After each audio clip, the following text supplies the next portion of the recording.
Good evening. This is your escape to alternate realities, mysteries of the unknown, or sometimes even your greatest fears. For centuries, tales of the riveting or enigmatic have been a transport for the mind to highs, lows, and all things in between. The destination for your consciousness awaits you at the door. We will begin shortly, so sit wherever you'd like, get comfortable, and welcome to the Fable Coalition. I'm not sure why I'm writing this right now. I'm not even sure if I am writing this right now, or if I am, whether the words I'm seeing in my mind's eye are the same as the words my hands are typing. I suppose the only way to find out is to check tomorrow and see if this is still here. If it is, and it still looks like this, then I'll know it wasn't some dream I was having with my eyes open. Dream. Even looking at the word right now makes some guttural part of me tense up. I'm not surprised though. After all, my dreams are the reason I'm even awake at this hour. Everyone else in the house is asleep right now. Well, except for my mom. But she always wakes up at 4 a.m. like clockwork. Hell, she doesn't even need an alarm. I'm looking back at what I've written so far and I realize I've been rambling. I tend to do that, simply because my thoughts just get scattered like dandelion seeds when I don't completely concentrate. There's only so much concentration you can give something when you keep getting flashes of terror every time you blink. It might just be that, or I'm doing it so that I can stay awake as long as possible by writing. Either way, I should probably at least explain what I'm blabbling about because sometime my parents find me awake like this. I've been a student at London University for a year now, studying psychology. I would be in my second year, but I had to stop midway through, so this year is a reset. I was hoping at some point to be a counseling psychologist to, help people get past their problems without being the guy who forces a prescription down their throats. It went fine the first semester. I even managed to make a few friends, which it's an achievement for someone as socially awkward as me. For the first few months, I would hang out with a small group of people, all of whom shared my weird interests. We talked about the usual nerdy pop culture we digested that week, about how we all threw our shoes at the TV when a certain character from our shared favorite TV show was killed off needlessly by a bear. That kind of shit. Of course, as close as we got, we never saw each other outside of lecture days, which suited me just fine. I remember exactly the day that my current predicament started. I only call it that because even now, 6 months later, I still don't know what the hell it is. It was February 2nd when we received a foreign exchange student from Canada. I'm not going to name him here, partly because he wouldn't want me to, and partly because I don't want this to come back to him. It was clear on his first day that he wasn't the talkative type, so it wasn't surprising when he started gravitating toward our little clique. He seemed enthused about what we were saying, and he even managed to get some of the references we flung out about some of the TV shows that were more localized in Britain. But none of our geeky bullshit would ever seem to stimulate a reaction with him quite like his extensive knowledge of urban legends. I'm not talking sewer alligators of New York or other legends. I'm talking about the kind you see on the darker underbelly of the internet, the ones that make your palms sweat and give you a nervous tick when you read about them. The first time he ever mentioned his hobby was after a lecture we'd been given on neurotransmitters involved with fear. Our lecturer, on one of his slides, put up a rather disturbing image of a dog with a malicious grin across its muzzle and some sort of effort to demonstrate one of the technical variations of fear. Needless to say, it worked. After we left, Our new Canadian friend told me and the group that he knew where the image had come from. And then he went into great length on the mythos surrounding the what he called smile.jpg. At one point, I remember him using the word creepypasta, and one of my friends who we'll call Michael inquired, after the obvious quip about the haunted ravioli, what he meant. After a quick explanation on what he meant, our friend continued on to say that, according to Smile Dog myth, everyone who saw that image and didn't pass it on to someone else would be plagued with nightmares from the creature in the picture. After joking away the macabre subject and going our separate ways, I took the Canadian aside, curious about where I would find the original story. At that point, I thought it would give me a good laugh, and when he told me to listen to the narration on YouTube for the best effect, it didn't take long to find what I was looking for. Of course, being the cynical asshole I was back then, it did make me giggle a little to think that something as simple as a Photoshop picture of a husky could inspire such fear in people, but ever more curious, I kept going into the topic of creepypastas to see what else I could find.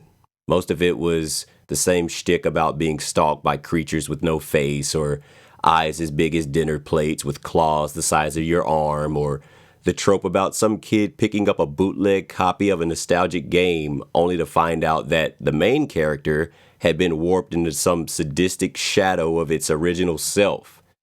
But some of them actually sent a real visceral chill down my spine, which really surprised me. I think by about 2 a.m., I'd watched about 20 different videos of narrated creepypastas, and I was about ready for bed. I didn't have anything resembling an early morning lecture the next day, but I knew I'd have to be up in about around 10 o'clock. Now, I always considered myself a rational human being, not prone to believing in boggarts, anything of that sort. But for the life of me, I swear I couldn't keep my eyes closed for 5 seconds without flinching from some gut feeling that there was another presence in my room. And in my mind's eye, it kept metamorphosing from one form to another. And after around an hour and a half of my futile attempt at sleep, I decided that enough was enough and that I should go into the kitchen and get something to calm myself down.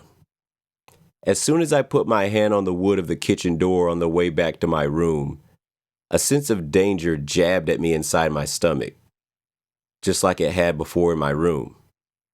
I got the same irrational feeling that I wasn't alone, and I spun around, my eyes scanning every facet of the brightly lit kitchen and even checking the doors of some of the cabinets I saw.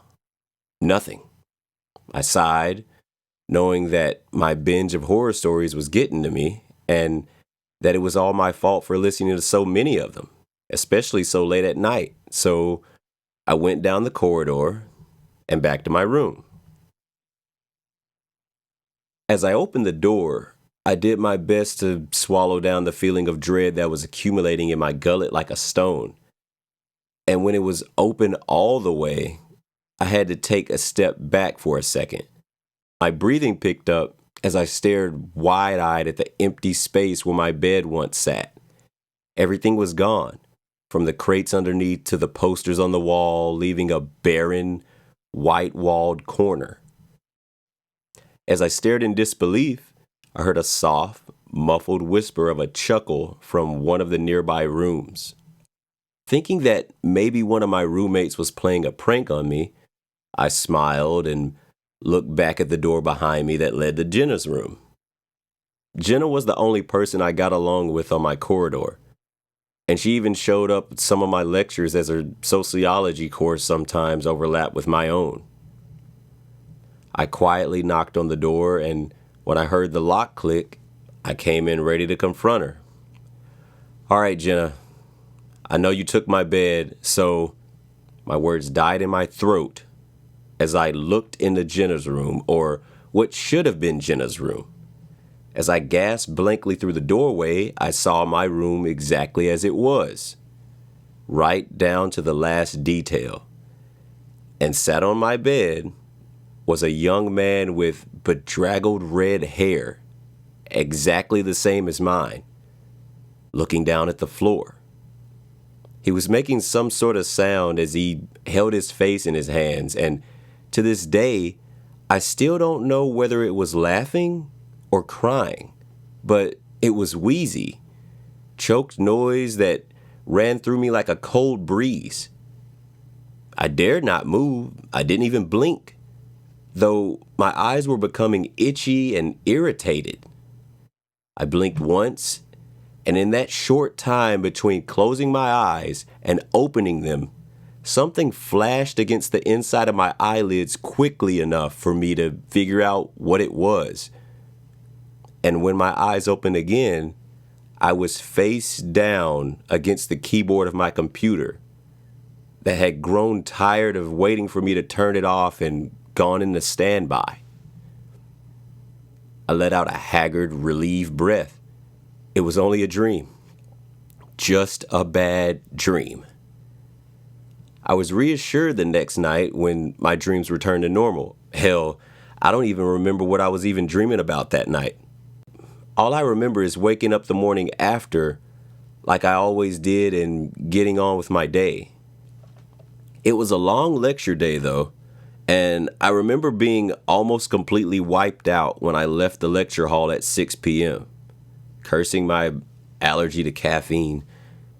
I would have killed for an espresso right then.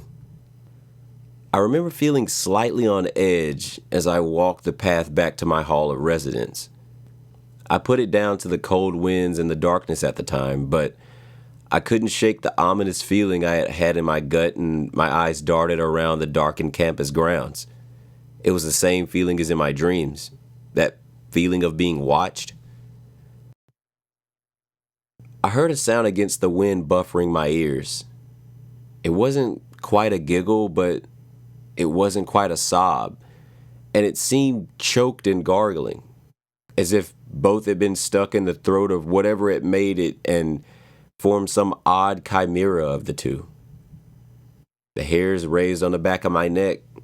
I knew that noise. The sound was getting closer with every quickening step I took, and no matter how hurried my stride, it gained on me. I knew I'd look like a pussy to whoever was watching, but I had to run. The sound was right in my ear by the time I touched the front door of my hall. I jerked awake and looked around the emptying lecture hall. I dozed off again. I was, as you can guess, as unnerved as they come when I left my lecture hall. My hurried pace was brought into question several times by my friends, but unwilling to talk, I brushed off their questions. Placated by my repeated insistence of, "It's nothing really," or "I'm just being silly," they decided to leave me be and go off, disgruntled, in another direction. It was about 6:15 when my hall was in sight again. That was when I heard the noise. That damn choking laugh again echoing in the distance. This time I knew not to take my chances. I bolted, and as my legs pounded and my body lurched forward from abject fear, I heard the giggle slowly ascend into a mangled cackle that grew louder, more fervent as I ran. I didn't even make it to the door before I felt a hand clutch my throat. I awoke again in my room and looked at the clock, which had long since abandoned trying to wake me up. I recoiled in surprise.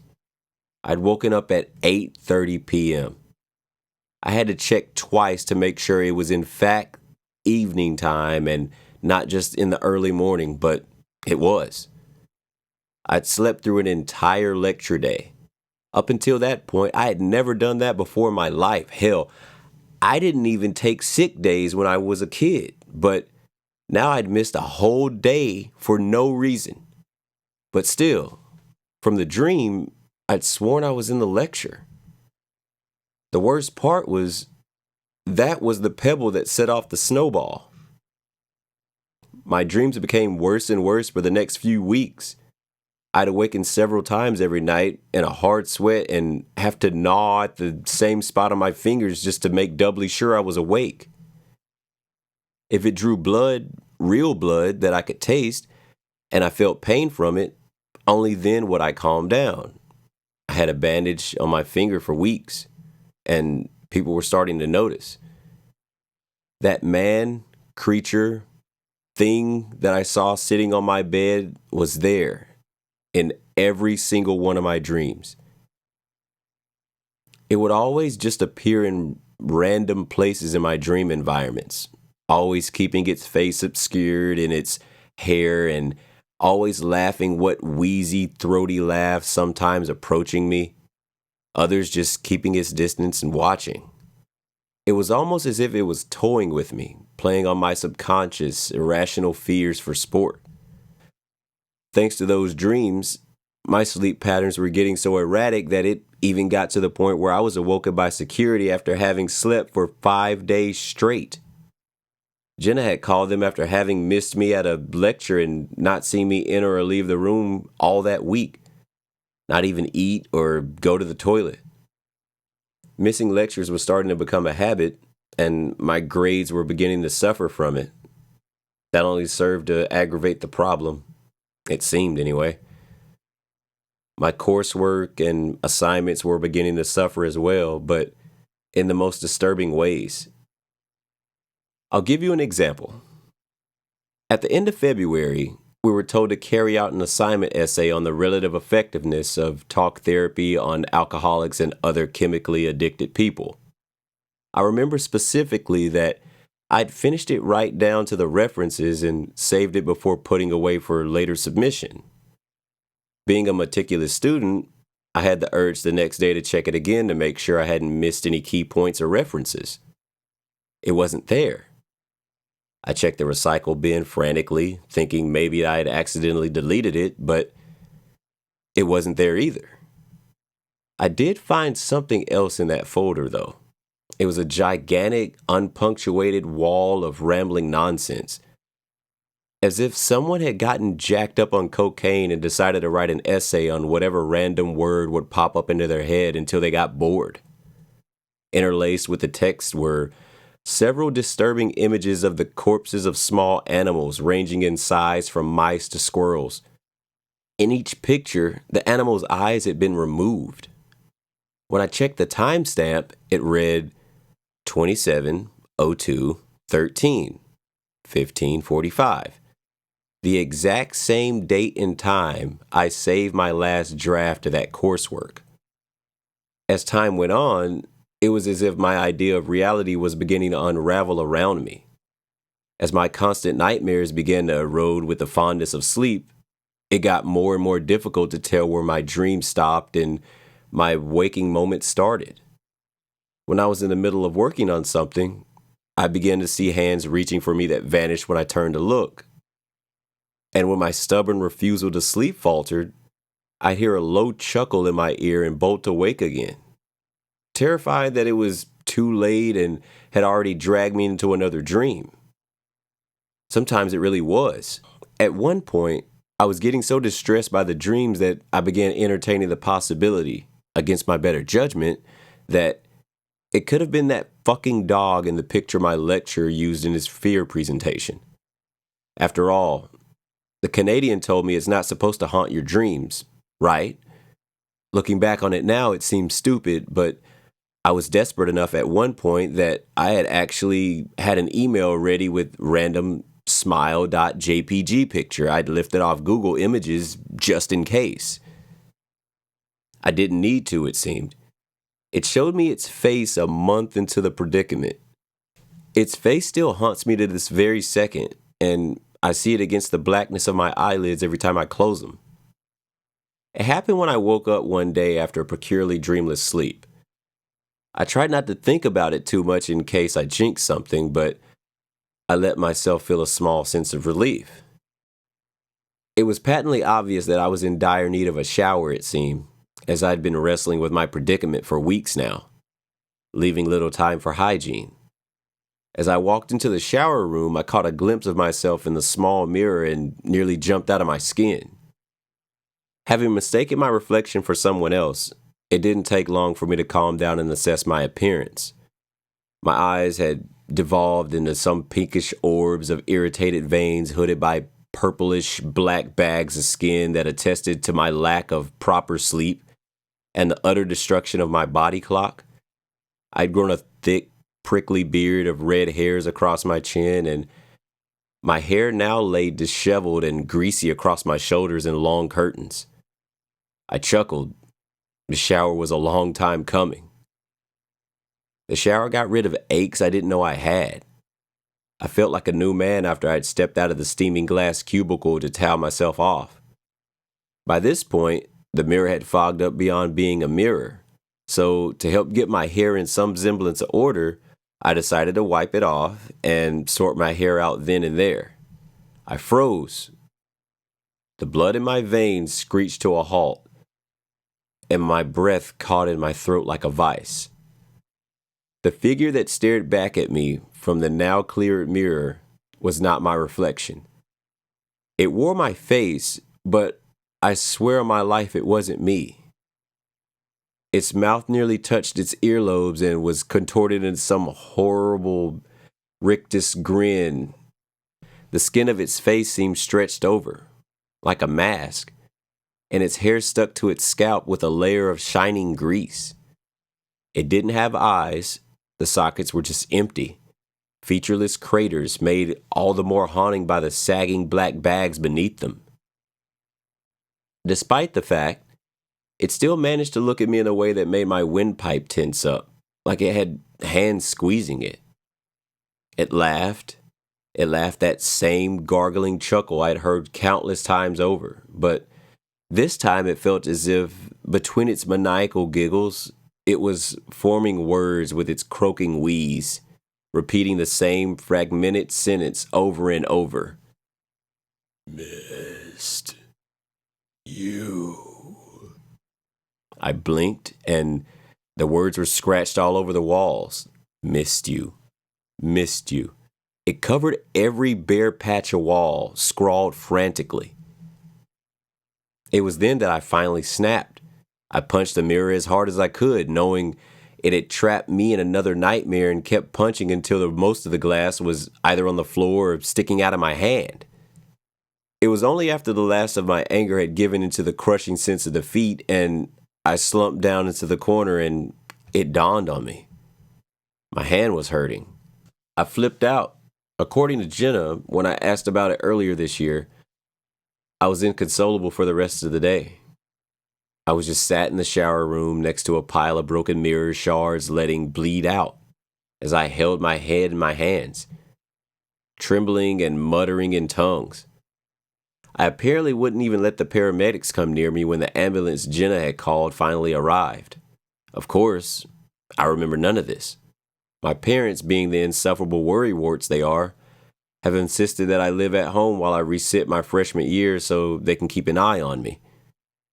They've thrown me at a therapy program too, for all the good it'll do me. Kind of ironic if you think about it. I was going to be a therapist, but now I'm sitting here on the other end of the stick. I did have a mirror in my room. One of those old vanity mirrors you sometimes get on the top of chest of drawers, but it's been covered up at the request of my therapist. As I told my parents what I saw in the mirror, they went white and looked at each other as if they'd been threatened with a knife. Then, with great reluctance, they told me that when I was turning 4, I had an imaginary friend that looked exactly like me, with what I described as a nice, big, toothy smile. I called him Timmy Tom and explained that he was born without eyes, so naturally, the best thing to do was find him a pair that he liked. It started out with household objects like sequins, buttons, and marbles, so my parents never paid much heed, but soon it became apparent that these weren't what he was looking for. That was when they found me cutting out the eyes of a squirrel. And fearing for my sanity, they had me, as they put it, they had me corrected. Even now, months into my therapy, I still have those dreams sometimes. Sometimes I'll wake up in my old bed back in the halls of residence, wondering if everything to that point was just another twisted dream. Sometimes I'll wake up in a padded room, the screams of other broken souls ringing through the little viewing slot in the door. and wonder if I've always been there. The last one seems to be its favorite place to send me. It doesn't matter where I wake up, though. It'll be there with me when I do, giggling that mind-curdling giggle just to let me know that I'm still at his mercy, that I'm still its plaything. It's here now, just sitting in the darkest corner of my room, watching me write this with that distended grin spread across its face, across my face. It's wearing my face. It's not even giggling anymore. It's just sitting there. It's still wearing my face. It won't stop looking at me with that damn eyeless smile. It's still wearing my face. Maybe it just wants my eyes. It has the rest of my face, so why doesn't it have my eyes? Either way, if I didn't have eyes, I wouldn't be able to see it anymore. Maybe it'd get bored and go find someone else to drive insane. Now there's a thought.